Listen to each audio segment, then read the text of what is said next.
Welcome to my YouTube automotive channel. In today's video I have a 2011 Chevrolet Cruze and I will show you which fuses to check in case your power outlets or a cigarette lighter are not working.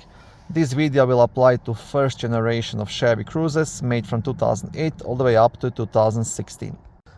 There is a total of 2 fuses to check and both will be located in a small fuse box just under the headlight switch behind this cover. To remove the cover, just pull it straight over it yourself.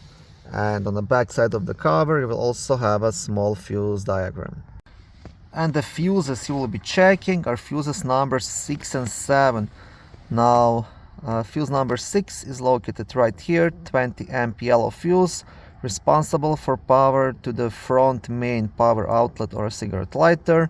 Just next to it, fuse number 7, also 20 amp yellow fuse, responsible for power to accessory power outlet inside the middle console. So these two guys. If both of these fuses prove to be good and one of your power outlets is still not working, then you want to test if the power is coming to the outlet. If it is, then the outlet itself failed. If it's not, then most likely you're dealing with a wiring problem.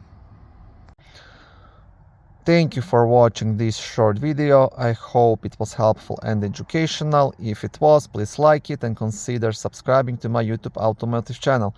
On my channel there is lots of how-to videos, do-it-yourself videos, car reviews, product reviews and other similar automotive topics.